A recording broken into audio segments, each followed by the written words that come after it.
Israeli Prime Minister Benjamin Netanyahu's right-wing bloc appears to have failed to secure a parliamentary majority in Monday's general election. With 99% of votes counted, Mr. Netanyahu's Likud party was on track to win 36 seats, and allied right-wing and religious parties another 22. That would leave them 3 short of a majority in the 120-seat Knesset.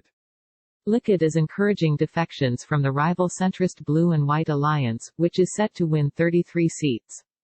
The nationalist Yisrael Bidenu party could also tip the balance with its 7 seats, although it has ruled out joining a Likud-led coalition that includes religious parties. The joint list representing Israel's Arab minority is set to come third with 15 seats. The election was Israel's third in less than a year. Neither of the main party leaders was able to command a majority following the last 2 rounds.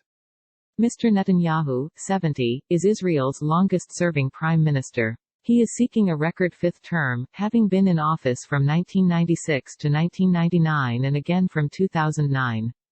During the election campaign he presented himself as the only candidate who could guarantee the country's security, despite facing a trial this month on corruption charges that he denies.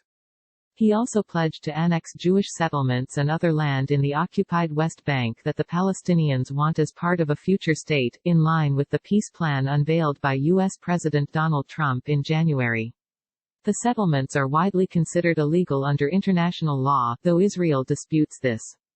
After voting ended on Monday and exit polls were published, Mr. Netanyahu told supporters in Tel Aviv that he had won a victory against all odds. He promised to build a strong and stable government as soon as possible and said it was important to avoid another election and heal the rifts. Mr. Gantz, who is a former chief of staff of the Israel Defense Forces (IDF), expressed disappointment with the result but did not immediately admit defeat. We will follow the developments regarding the actual results, and we'll see where we take it from there, he said. Benjamin Netanyahu declared a huge victory on election night. But with almost all of the votes counted, he doesn't have the 61 seats he needs to form a majority government. Mr. Netanyahu will deploy all his political skills to persuade opposition MPs to defect.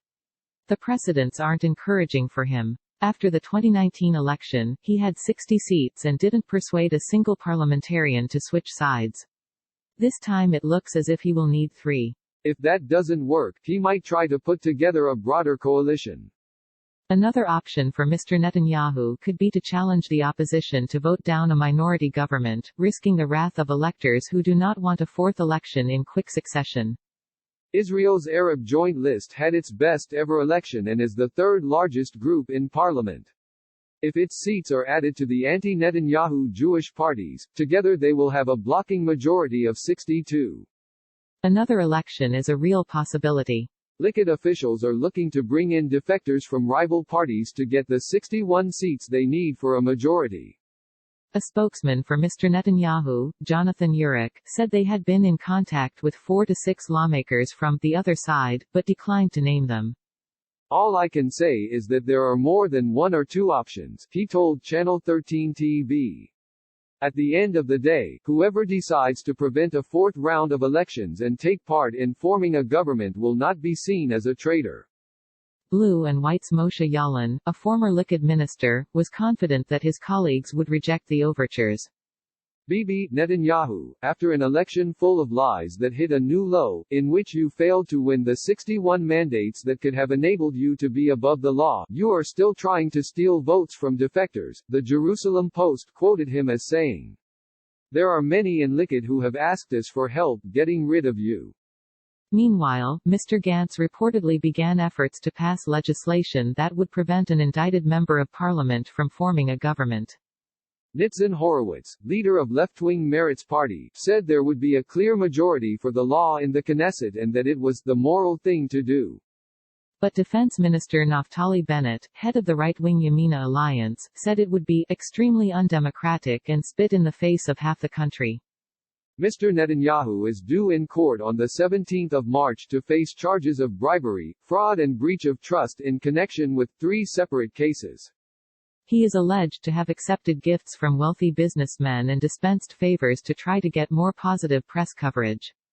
Mr. Netanyahu has strongly denied any wrongdoing, saying he is the victim of a politically motivated witch hunt.